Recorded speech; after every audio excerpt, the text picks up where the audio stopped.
Hello and welcome to the Ending Body Burnout Show. We are your hosts, Chris and Philly, co-founders of a multi-award-winning functional medicine practice, serving busy people with energy, mood, and gut issues. While busyness, addictive doing, people-pleasing, and perfectionism might be the norm, it's not normal, and it's a major contributor to health issues. Our goal with this show is to give you a holistic root cause approach to healing your body so that you don't have to continue doctor or diet hopping or popping a gazillion supplements hoping something might stick. So get ready to heal your body, get your spark back, deeply connect with yourself, and step into the life of your dreams. Let's dive in.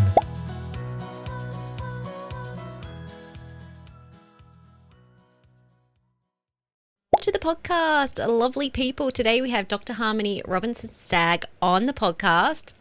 She is a beautiful human being, a multi-modality holistic health practitioner, doctor in Chinese medicine, and she's recently published a book called Ayurveda and the Alchemy of Her, which is essentially an Ayurveda take on overcoming body burnout and hormones. So we're going to dive into that topic through the lens of more of this very ancient healing wisdom, which has spanned 5,000 years, which is amazing. And it's really drawing on the nature and the seasons and the cycles of nature and how we can support our bodies depending on our own constitutions. I know that you'll find so many amazing little gems. I learned a lot and definitely saw myself in different what are called Ayurveda constitutions. So a little bit about Dr. Harmony before we dive into the interview. She is a leading Ayurveda and women's health practitioner, doctor of Chinese medicine and acupuncture, and registered nurse.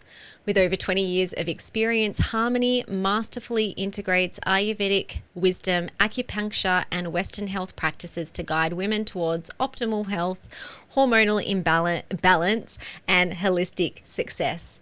Her signature higHERself, which is higHERself method, combines ancient healing with evidence-based science, making her a trusted mentor and thought leader in both holistic health and wellness entrepreneurship. As the founder and lead educator of the Ayurveda Alchemist Academy, Harmony offers comprehensive training programs including Ayurveda Holistic Health Coaching, Vedic Breathwork Practitioner certification, and Ayurvedic body therapy courses. She equips women with the tools to build thriving, purposeful-driven businesses that transforms lives. And yeah, she's a phenomenal human being. So I know that you are going to love today's episode. G'day guys and welcome to the Ending Body Burnout Show. We are excited to bring to you special guest. We have Dr. Harmony Robinson-Stagg with us today. Hello. So thank you so much, Harmony, for coming onto the show.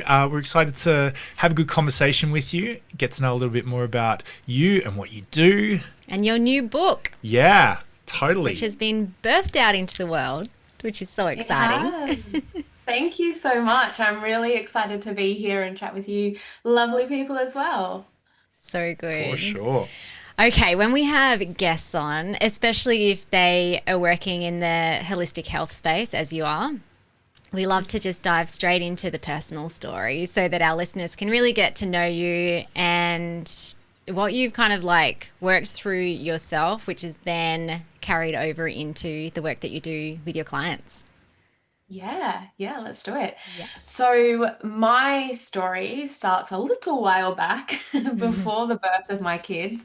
I was working as a nurse in an emergency department, which was very high intense. I was also a triathlete. I was also running my own business. I had an activewear business at that time, and I was studying more fields in the health and wellness space, such as yoga, Pilates, all of those type of things. Busy. And then yeah, it was busy, but I was managing because young, vibrant, didn't have kids. Then I fell pregnant. And then I was like, okay, I'll slow down a little bit when I have my boys. Or at that time, I didn't know what I was having, my child. Then I found out I was having twins. And I was I I was going to say I enjoyed my pregnancy, but I enjoyed the fact that I was pregnant because I wanted children. I really did. However, the pregnancy wasn't amazing. I was Mm. finding myself quite sick. I was running to the bathroom in the middle of the emergency department, vomiting my guts up basically. But I've always just been taught and told that I'm strong. Like Mm. I'm a strong woman. I can handle everything. Growing up, my mum was an alcoholic, and I felt like I had a lot of the weight of the world on my shoulders, having to be the strong one for everyone. Mm. And so I had that like, suck it up, keep going. Also, I don't know if you can resonate, but I grew up in the 90s, which was very much of a sort of hustle culture, harden the, F up type Yeah. thing and go. So even when I was pregnant, I sort of had this sort of persona. I just had to keep pushing through. So I did. And then I had my twin boys. I went back to work. I was still studying. I started my coaching business on the side in health coaching. And I just sort of lost my sense of self. And I became really exhausted. My body had obviously changed. My hormones had changed. All of, so much of me had changed. And I started really asking the deeper sort of questions of what do I really want out of my life? Like, who am I now? Like, I feel like my whole role and responsibility is a mother, which I'm so grateful to be. But at the same time, I felt really disconnected from myself. So, like a lot of women, I started to feel really depleted or just notice that I was depleted. However, I still ignored every signal that my body was sending me, the brain fog, the gut issues, the irregular cycles, the anxiety. And I kind of just wore that exhaustion as a badge of honor still. And I was thinking that if I could still push through this as a mother, like I can still do it all and have it all, it meant I was strong, like I was Yeah. superwoman. I had like the superwoman syndrome. But the truth was that I was actually very disconnected from my body and my inner wisdom. My nervous system was shot, my hormones were all over the place, and I didn't even recognize myself anymore. I was so confused. And then I remember one day, I was preparing the boys something to eat. And by this stage, they were in those little, those little, they can't walk properly, but you put them in these little walkie things and they sort of walk all around the house, being supported by these little buggies.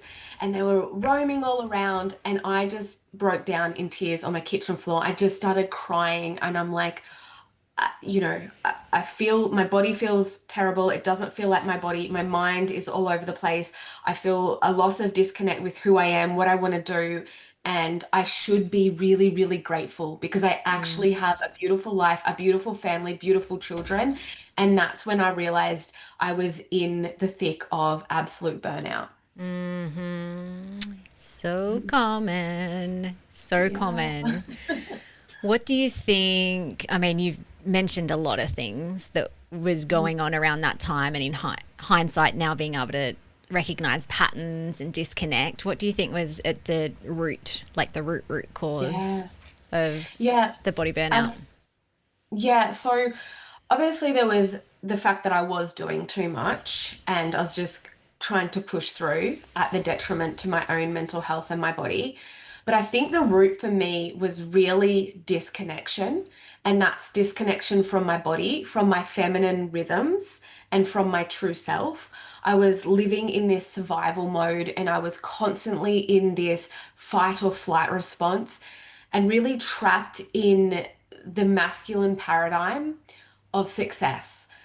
I was still hustling, I was still pushing, I was still wanting to produce, different outcomes with my study, with my business, whilst learning how to be a new mother. So I was just constantly in this hustle culture, which made me really disconnect from myself. And Ayurveda calls this living out a rhythm with your prakriti. And your prakriti is your innate natural constitution, your individual, unique nature. Mm. So my root cause wasn't just Nice. stress, it was really misalignment with who I truly am. Yeah, the constitutions is one of the podcast episodes I listened to this morning. Do you feel like that disconnect, you mentioned your mother being an alcoholic and then you kind of taking on that carer role or that responsible role, do you kind of feel like that's where the patterns started showing up? Yeah, absolutely. So, I mean, I'll just go back to the constitutions and Mm. then talk on that aspect of it. So, Ayurveda sees burnout as an imbalance of the doshas or our individual constitutions, as well as our agni, so our digestive fire. And that's not just digestive of our food, but the way that we digest our emotions and our thoughts and our ojas, our life essence. And so when we push beyond our energetic capacity, we burn our reserve, so to speak. However, each constitution from an Ayurvedic perspective will burn out a little different. Mm. And so the Vata constitution, they can become really anxious, scattered, and very depleted, emaciated. They can suffer with insomnia, overwhelm. And then physical manifestations would include like dry skin, bloating, gassy, those type of things. A Pitta type of burnout, that is when they usually push themselves until they explode. And they can become really irritable. They can get skin breakouts, acid reflux, hormonal rage, these type of things. Whereas the kapha type of burnout is a lot more slower, but they often really sink into this heaviness. They can turn into inertia and a bit of depression and emotional numbness. Now, going back to what you asked about my mum being an alcoholic,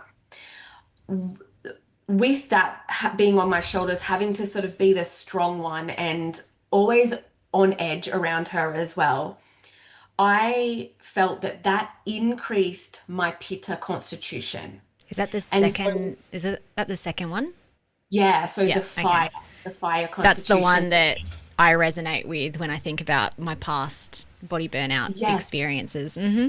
Yep. Yeah. And I guess when I looked at it from an Ayurvedic psychology perspective, this is years and years later, I realized that, I had always sort of felt not enough Mm. in my mother's eyes because she would have to drink. Like, why do you have to drink around me? Am I not just enough? It isn't not enough being your daughter and you being a mother to me.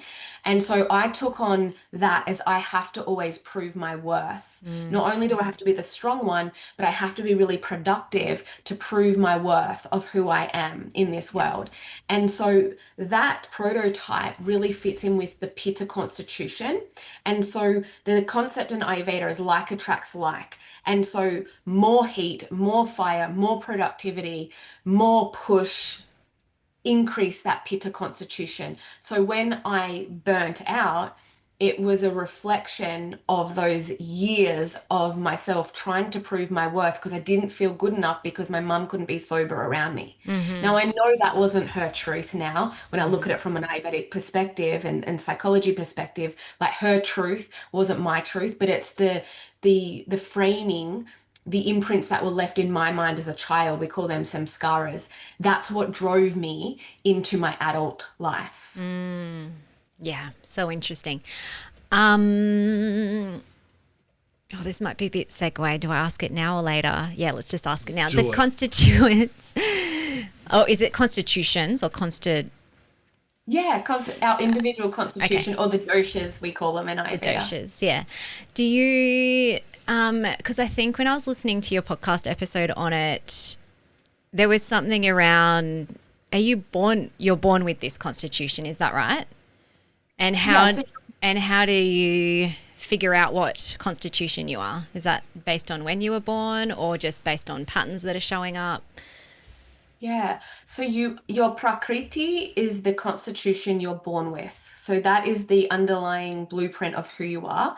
Mm-hmm. And it is determined by the time you were born, your mother's genetics, your father's genetics, how you're conceived, your mother's diet. Like there's so much that goes into what determines your prakriti, your Mm-hmm. natural constitution, even the season you're born in. So if you're born in summer, you might be more likely to have some extra fire elements in there, which might lead to more of the pitta element. I'm not born in summer. Yeah. I was born in autumn. But that sort of helps determine your prakriti. There's so many different facts. However, after we're born, obviously, our lives can go down many different paths. We choose different friendship groups. We do choose different types of exercise. Our prakriti will determine our innate natural abilities to do well in things. Like maybe we're more creative, maybe we're wonderful dancers, maybe we're really strong physically, maybe we're better at writing, and so on. But over time, we get into different patterns in our life that is more an environmental influence, and even the nutrition, the food we eat, the climate that we end up maybe moving and migrating to, and they will change our constitution. And that becomes our Vikriti. And that constitution is the imbalanced state that we have. And so that's the one that we need to balance. And that's the one in Ayurveda that we start supporting when we realize and understand that it's imbalanced. So the time that I went into my burnout, I was very much in the state of a Vata Pitta Vikriti, imbalanced state. So I was doing too much. I had too much going on. I was all scattered all over the place. That's sort of the Vata energy of movement. But I was also pushing and hustling too hard and burning out. And that's the Pitta state. Okay. Are you resonating with any constitution in particular? I'm just curious if Chris is like, he's using ChatGPT at the moment. That's did a little chuck in of ChatGPT just to find like the three, just having a look at them. I think I resonate with the Vata Pitta Kapha. I'd probably like throw it all in there, have a little bit of each, And that's exactly right. We are all three. We can't not be. We are made of all three. We just all have an individual different proportion of each of the three within us. Yeah. And then is it coming back to balance with that proportion, which will look different Yes. for different people? Absolutely. Yeah, absolutely. I probably resonate most with the how do you say it, kapha? I'm just kapha, reading in ChatGPT about what that looks like. More like emotional. Yeah. Just cooked emotionally, just like can't. Yeah. That sort of thing. I think that more out of the three, that more resonates with me personally. Yeah. That's interesting. And we look at someone's mental prakriti, but also like their physical prakriti. So you can look at, the hands, the facial structure, the hair, the eyes, and that can help us understand more of their sort of physical prakriti as well. Awesome. Love it. Yeah. So what did it look like for you to come out of that in terms of your healing journey? Yeah. So to start with, I had to be really honest with myself and be like, something's got to give. And unfortunately, that something was me. And I had to work out, what am I going to do from here? I had already decided that I wanted to continue and deep dive into my Ayurvedic studies. I had already studied Ayurvedic psychology and yoga and all these different things. Curious. What before, just because you're there in the timeline, what piqued your interest with this? So whilst I said mum was an alcoholic, she also had this flip side, and dad. They were very earthy. I mean, my name's Harmony. I didn't give me myself that name. I love your name, by the way. It's so good for Harmony Inspired, your podcast title, who you are as a practitioner. I'm like, why wasn't I gifted Harmony? You're Philippa, lover of horses. Lover of horses is what my name means. Gallop through life. I grew up riding horses. I love horses. They're amazing. It's your spirit animal. Sorry, segue. No, funny thing is I hated my name growing up because it was a bit different, you know? People would be like, hippie. Peace, Love and Harmony, or Harmony and Melody. And I'd be like, I haven't heard that before. But then when I, come of age, I really embraced the name. But going back to your question, so how I What was it? How I got Well, out of the yeah, burnout? like just Oh, well, that sorry. was the first question, and then you started talking that you started training in Ayurveda Yeah. medicine, and I was just like, oh, it's such a because it's Eastern, yeah, it's an Eastern Yeah. style of Yeah. medicine. So I was just curious what piqued your interest, being an Yeah. Aussie girl, to find that as your Yeah. place of healing. Yeah, sure. So growing up, I was exposed to a lot of natural health, natural medicine, um, like homeopathy, naturopathy, and Ayurveda is the original form of naturopathy. It's one of the most original forms of medicine known to man. It's like 5,000 years old. Mm. And so I'd already been exposed to the pathway, I suppose. And then when I got into yoga at a very young age as well, and yoga is actually the sister science to Ayurveda. Mhm. So there's the three Vedic sciences. There's yoga, there's Ayurveda, which is the health science, and then there's Jyotish or Vedic astrology, which is the overseer. And so because I've always been into health and wellness and have studied so many different fields in that, Ayurveda was the sort of logical pathway for me. Mm. And when I started learning little bits about it, it just deeply resonated. And I was like, I feel like I have lived this before. Like Yeah. it just truly resonated. And so I guess I started to really look into the Ayurvedic psychology side of things because that's when I was in the thick of my burnout. And I knew I had to free my mind of these like expectations I was putting on myself.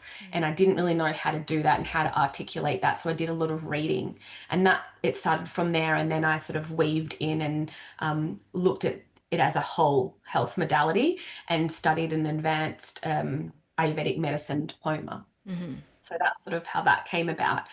And then when I started to apply the practices and embody, and that's the thing, like Ayurveda is a science and an art of embodiment. So you can read and understand all the things, but until you actually apply it to your life, you don't know the capacity of it, of its power. And so I was reading all the things. It wasn't until I started applying the principles to my life that little subtle things would shift. And I just noticed I felt a lot more freer in my mind. I was I was in my nursing role and I knew I didn't want to be there forever. I knew I wanted to shift out of that because that was contributing a lot to my burnout.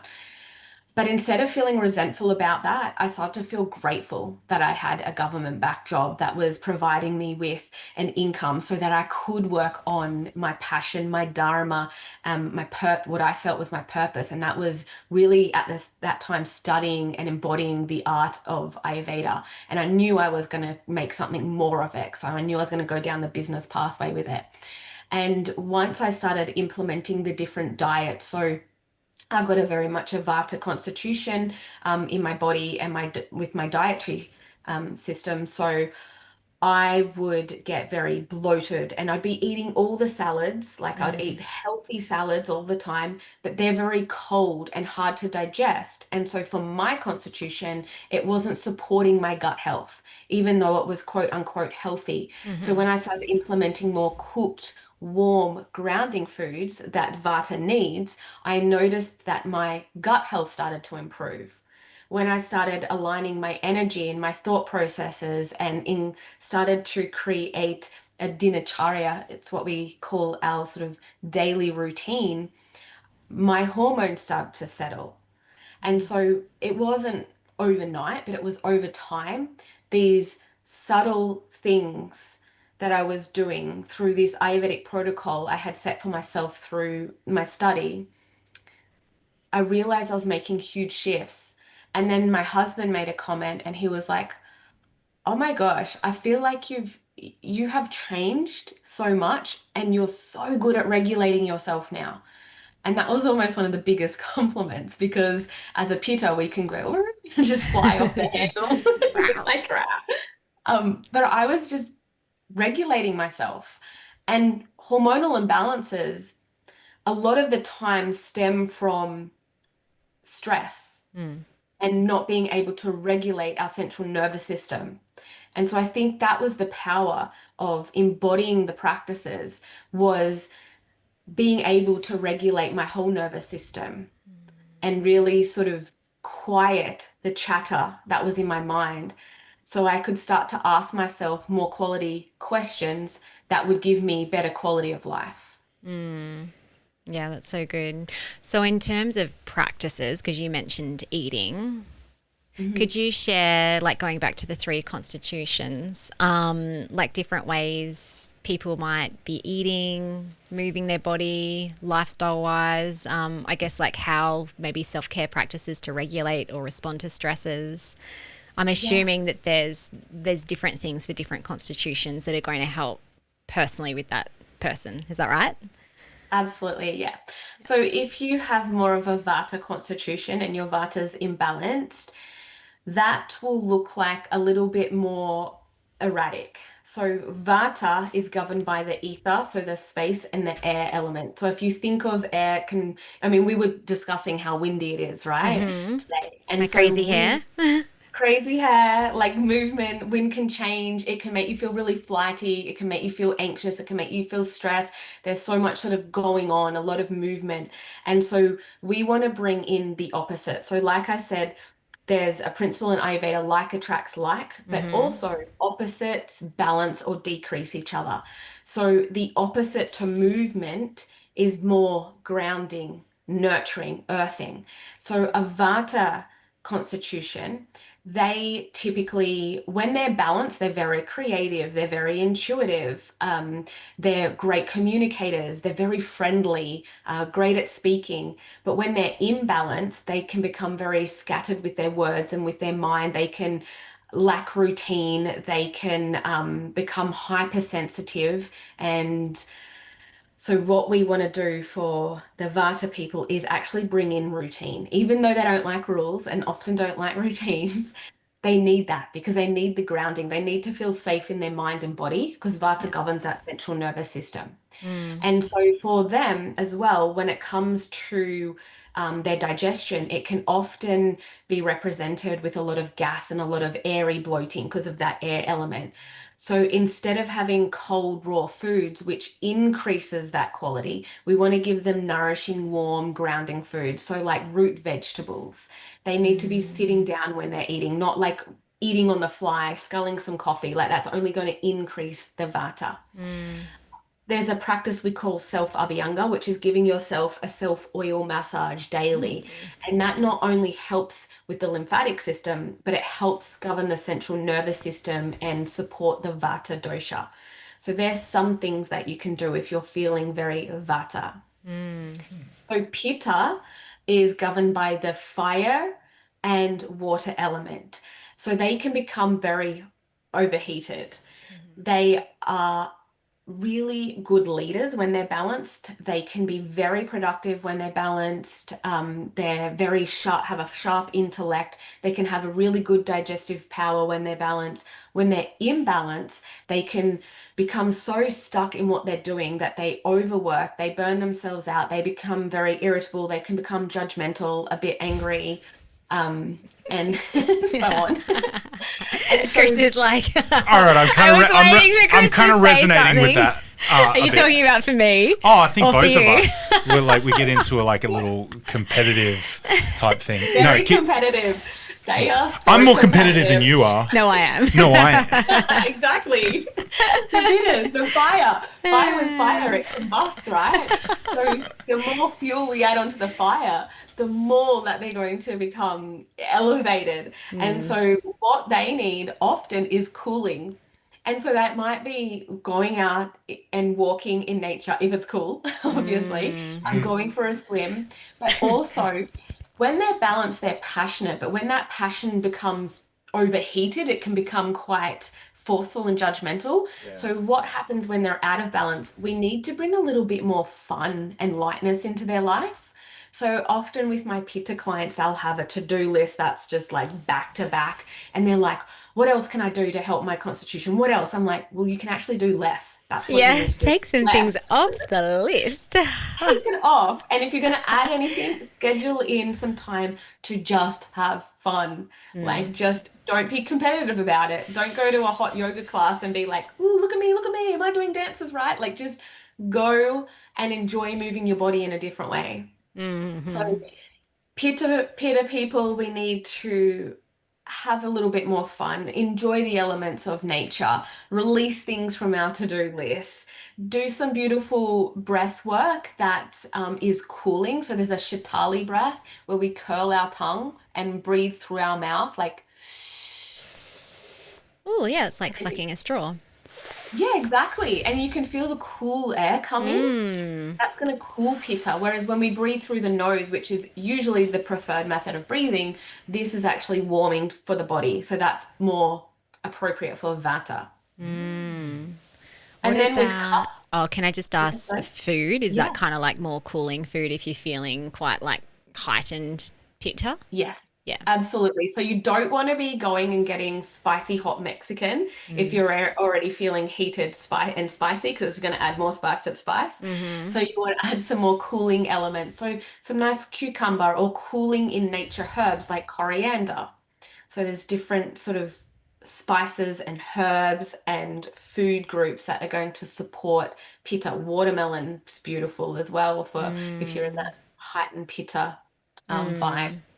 One of my big, I mean, our listeners would know, but one of my big symptoms in the past was histamine intolerance. So it's like, it's all Oh yeah, making sense. It's very hot and so pitta. fiery and like everything's like exploding. Yeah, definitely. So pitta. So we have different foods that would suit your constitution, and Mm. genuinely you'll look through those, and they are the lower histamine types of Mm. foods. Yeah, Mm. absolutely. And then we have kapha, and kapha is made up of the earth and water element. So a balanced kapha, they're actually very stable. You know, they've got a good stable structure. They have a lot of endurance. Um, they're very kind. They're very nurturing. But when they're imbalanced, often they don't put in a lot of boundaries. So people can overstep their boundaries. They can become inertia. So they can find themselves in a more um, depressed state. Shut down. They shut down. Yeah. They might be unmotivated, lack movement. So, what we need to do is we actually need to bring in more of the fire element Mm. of passion and igniting their inner fire, as well as some of the air element to help to get them to move their body, move through their emotions, because they can Mm. become very stagnant and stuck. Mm. So what that could look like for a kapha person is waking up and doing like a breath of fire. So you're initiating the fire in the morning, you're moving the lungs. Maybe you're going for a brisk walk. Maybe you're doing some abhyanga with mustard oil or dry brushing to move the stagnation of the lymphatic system. Looking for things that ignite a fire within you. And then when it comes to the dietary aspect, because they often feel more heavy and stagnant, we want to offer foods that are lighter in nature. So we don't want them having cold buckets of ice cream and thick, creamy curries and anything that's going to make them more stagnant. We want lighter, more sattvic foods and a little bit of spice as well to bring in the heat and the fire within them. Mm. So cool. I love it. So I don't think I'm eating according to my needs there. So I feel like I'm gonna disagree with myself about the kapha thing. I think I'm Same. more identifying with the pitta, Mhm. the fiery, and then ChatGPT. Like I just punched in like as you were speaking, I'm just like brr, brr. Um, What are you talking about? yeah. So like, and then going back to what you were saying about like foods and spicy things and stuff like that, Mm. and fermented things. Mhm. Man, I think that's me. Like I'm You like the fermented foods? fermented and the Mm. spicy things, but I feel like I'm always spicy. You know, like I'm always Mm. so that could be an interesting Yeah, little experiment to roll with a different type of thing. Well, what I'm yeah. hearing from you, and correct me if I'm wrong, but I like Me if or you're no Harmony, Harmony? if say if we're just using the Pitta constitution, if that's balanced and you kind of got your other ones balanced, a body will tolerate spicy foods Mhm. fine. Yeah, it's just more if it's kind of like, whoa, When I'm up. the bottle's about to burst. Ah! Don't Yeah, add more Yeah, okay. fire to the fire. Yeah. exactly. Yeah. When you're balanced, you can get away with a lot more. Yeah. right? It's more noticing when that imbalance comes in. However, even when you're balanced, that means that your prakriti, your natural constitution, is doing really well, like everything's balanced. You still are mindful of what may push that into a vikriti, an imbalanced state. So if you have a higher prakriti in pitta, the fire element, and then everything that you do for the next week or so is just like fire invoking, then it could become an imbalanced state where you would have to bring in the opposites. And another saying in Ayurveda is like one man's medicine can be another man's poison. Yeah. Meaning like it's not always, because we have different constitutions, one thing might serve someone wonderfully, but make somebody else more ill. Yeah. Yeah. So if someone asking for a friend was eating a lot of spicy food and then he has really hot spicy poos and it's burning his butt, is that a sign that it's like too much, Chris? Wait. Yeah. too much pitta going on there. It's happened. Don't lie. I also, but I resonate with that. Like I can eat all the foods now. I can eat histamine foods as well, but my body wisdom still says like not too much tomato today sometimes. Yeah. You know, or like I prepped something earlier for dinner tonight and I'm doing like a curry and I went to put in some canned tomatoes and I was just like, yeah, no, I won't do that. We'll just put in some nice mild curries. And it was for no other reason than I just kind of like listened to what I wanted. Yeah, that's amazing. That's wonderful awareness. And that's exactly what Ayurveda is all about, is just being super self-aware so that you can make the right choices for you and to optimize your health and well-being. I have a question. This is about your husband. This is how does he, what's the question? The question's something like, how does he go with this stuff? Like when you do, how's your conversation? Allowed to talk about her husband? How's your conversations around this with him? Like, is he into it? Is that what you mean? Yeah. Like he's like, Harmony, what should I eat today? Yeah, with partner. How should I move my body? He is now. And just for context, my husband is medical. He's in the medical field. Yeah, right. He's a doctor. Yeah. So he is very much Western medicine. And like when we met, we're both Western medicine. And since being with me, he has seen another way and he is very much receptive to it. So even recently, he had a few things go, his pitta. So of course, first triathlon, Noosa triathlon, training like a madman, like just ridiculous, very, very, very competitive. And he also has an underlying heart condition. And so that it was triggering that. His pitta was increasing the heart fire, right? And so he did like have a few words with some colleagues who are cardiologists, and they're like, just calm down on the training. But the way he decided to support that, because he wasn't really going to calm down on the training until he'd done the triathlon, let's be honest, his pitta. He decided to ask for the Ayurvedic input, and he was happy to listen to me to support himself in that way because he wasn't going to go down the medical path right now. And so we Arjuna is one of the beautiful cardiac herbs that he had. He looked at his diet. We did a little bit around the lifestyle, and even some acupuncture. So he's really open and receptive to it because he's seen what it can do. Awesome. You must be stepping into the pitta leadership really well. Yes. To mold that. Yeah.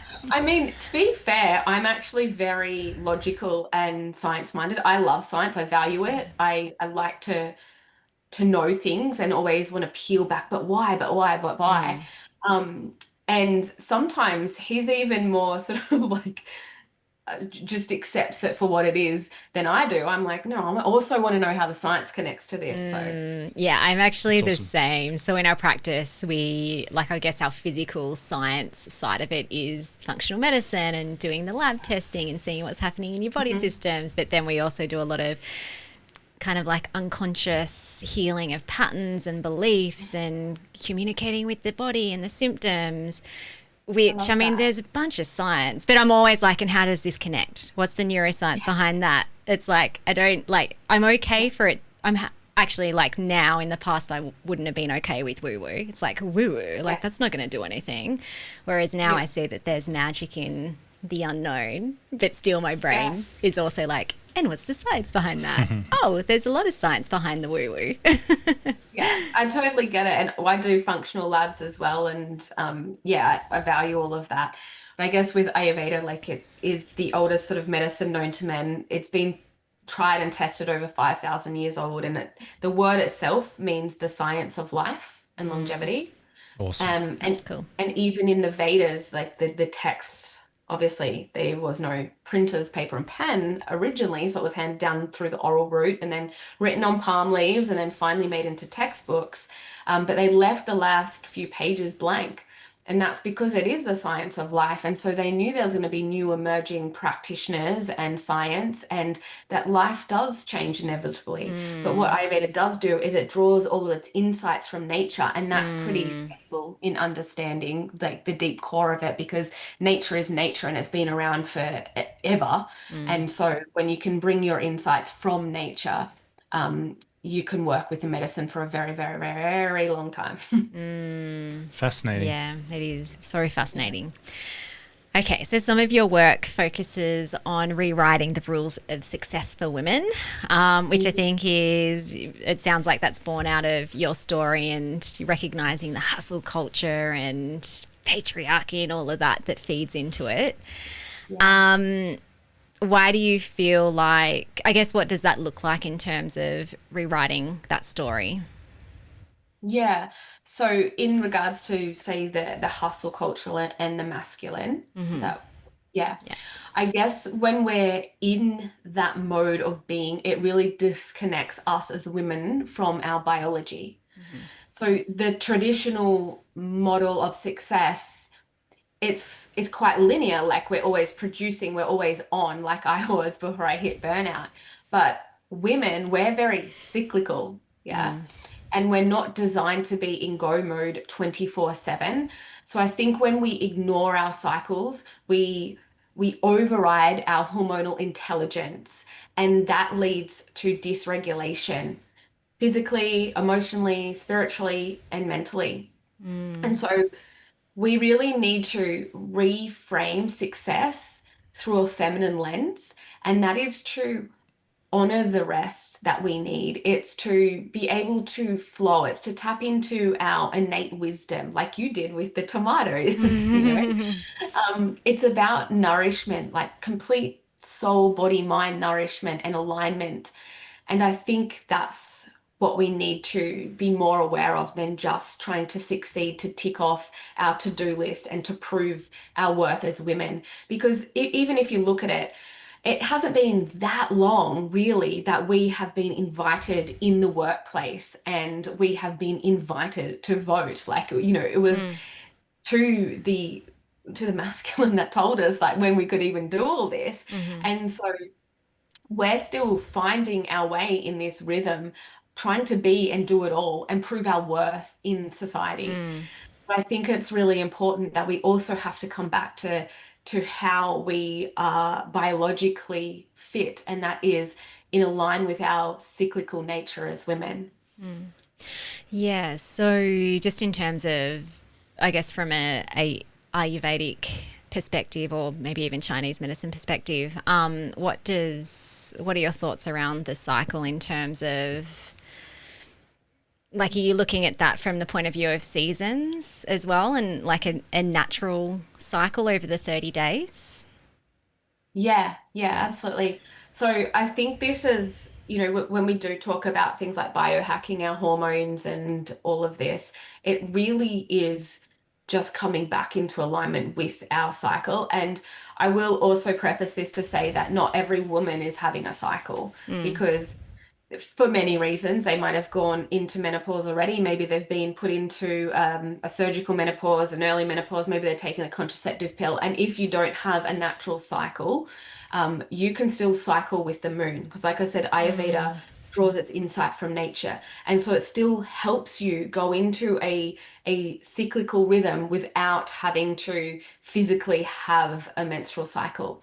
But I think one of the most powerful things that a woman can do is track and honor their cycle.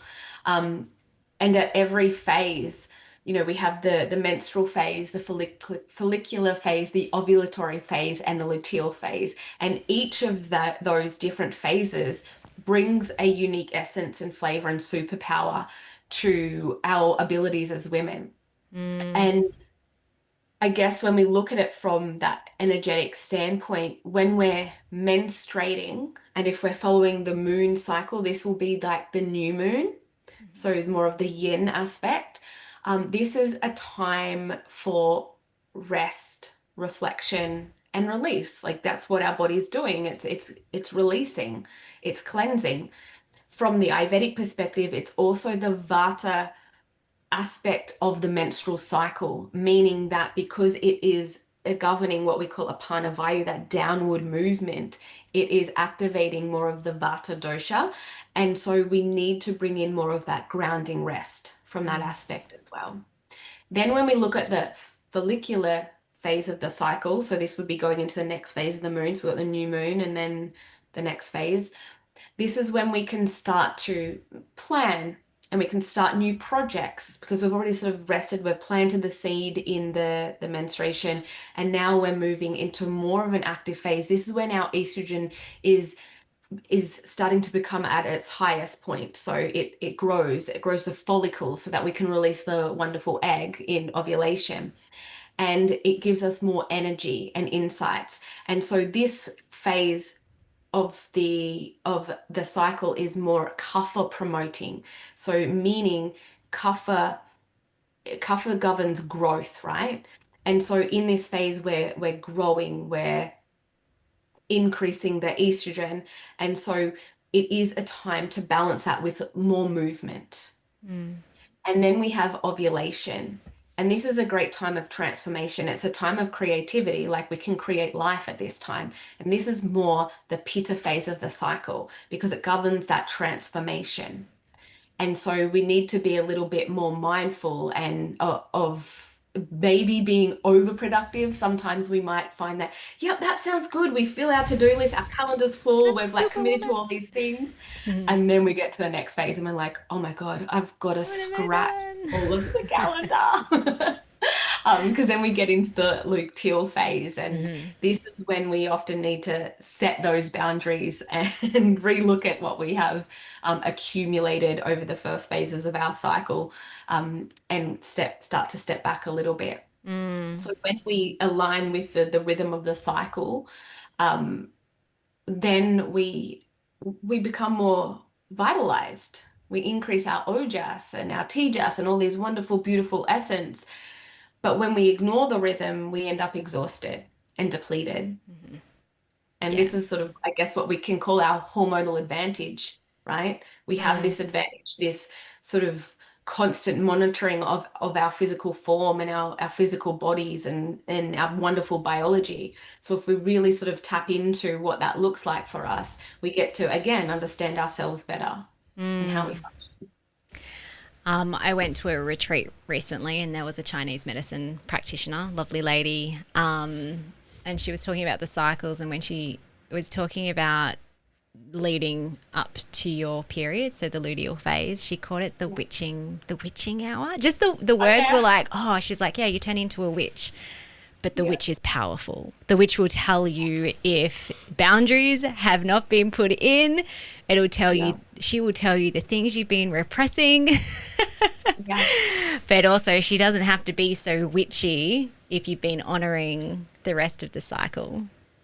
Where it's kind of like, oh, when I'm bleeding, I rest. And, when my estrogen is starting to rise and I'm ovulating, well, I'm like putting out more, like not sexually, or maybe that might be. Technically, that is the time. Yeah, but it's kind of like if you haven't been, and I've felt that within my own cycle as well. So if it's been I don't know, I've pushed too much during my period or like right before it, it'll show up again in the next cycle. Yeah. It's kind of like this beautiful mirror of what was happening previously. Absolutely. Yeah. Absolutely. And if you're driving too much of the estrogen without the good balance of progesterone, that will increase your histamine response as well. So you'll notice as someone who is more susceptible to histamine intolerance and being of a pitta constitution, when it comes around your cycle, you might get more crampy. Because histamine will trigger the prostaglandins, which then triggers more histamine. So you'll really start to feel the effects of that pitta dosha coming into play. Histamine intolerance. Yeah. This has been awesome. So I could keep talking to you for hours, I think. So many other questions, but can we end with you sharing about your book? And you've got 3 pillars inside of your book. Ayurveda. I keep looking at the spelling of Ayurveda and I'm like, Ayurveda is how I pronounce it. Ayurveda and the Alchemy of Her is your new book that's come out. And that covers 3 pillars. Can you share that and then how people can find the book? Yeah, it does. So it covers a bit of my personal story. There's a lot in there around identity shifts and all of the things that sort of led to this point of the higHERself methodology, which then goes through the 3 pillars of healing, and that's coming from 20 years of clinical experience in the health and wellness space. And so the higHERself method is my signature framework that I share in Ayurveda and the Alchemy of Her. And it is also how I healed and how I guide other high achieving women. And so the first pillar is, and really when we can start to embody all 3 of these pillars, that this is what allows us to rise into our higher self. And so the first pillar is health alchemy. And this is really aligning your body with your unique constitution and your cycle. So it's about hormonal imbalance. It's about nervous system support and regulation, how to apply Ayurvedic nutrition to your individual constitution. We're looking at the physical, mental, emotional, spiritual, and dharmic elements of your health and how they must alchemize to really achieve that optimal health. The second pillar is called the empowered mind paradigm. So that's all about how to rewire your beliefs, healing those samskaras, which are the imprints left on your chitta mind or your subconscious mind, and reclaiming your inner authenticity, because you can't heal or you can't succeed from a disempowered state. So we need an empowered state of mind to make any positive shifts and changes in our life. And then the third pillar is dharmic impact. And this is really about living as your truest self and living your purpose without the cost of, without sort of burnout and without the cost of your health, you know. So how can we create an impact that's sustainable, that's really soulful, that's really aligned, that makes us want to wake up every day and just feel gratitude for our life because we're completely aligned in our dharmic path. And dharma is a word that often correlates to purpose in the West, but it's so much more than that. It's really about living in alignment, showing up as a person you say you want to be. It's doing all of your actions with integrity and from that place. And so when you can add this dharmic alignment with an empowered mind and optimal hormonal and female health with your individual constitution, it really helps you to rise into your higher self, which is that most magnetic, healthy, and authentic version of you. So good. Have you got a picture there on YouTube? Oh, this is the quiz. Weird. So you also do have a free quiz as well, Discover Your Dosha quiz, which I think is essentially what you're talking about in that third pillar. Yeah. Well, oh no, the dosha is the constitutions. Yeah, constitution. Yeah. So learning all the terminology. If you want to find out what your individual constitution is, which is where it all starts, because that's how you align your health, your emotional health, all of that. Your constitution is going to really help you figure out your unique blueprint, really, and how to live your life in alignment. Awesome. We'll make sure the book and the quiz are in your show notes, and we'll pop a link to your website as well so people can find out more about you. Thank you. Thank you so much. This has been a very enlightening conversation. I've learnt heaps. So good. I know our listeners will pick up lots of gold nuggets. And be excited to jump onto your website. You've got I've just like had a little browse on your website. You have so many awesome courses, your book, your podcast, your blog. From business owner in the health and wellness industry to another one. I'm impressed. I'm proud. I'm excited. I'm like, you are doing such cool stuff. It's really awesome. I love it. I love it so much. Thanks. Good stuff. Thanks a lot. Thank you. I'm on my dharmic path. You. So good. All right. Well, stick around, Harmony. But everybody else, thank you so much for tuning in, and we'll see you on our next episode. Bye. Thank you so much for listening. We so appreciate you. If you'd like to give us extra smiles, drop us a review and spread the love by sharing this episode. You can also rate your own state of burnout and the root cause contributors by taking our Ending Body Burnout Assessment on our website. And if you're interested in learning about our group or one-on-one Ending Body Burnout programs, shoot us a DM via Instagram or Facebook. Have the best day ever.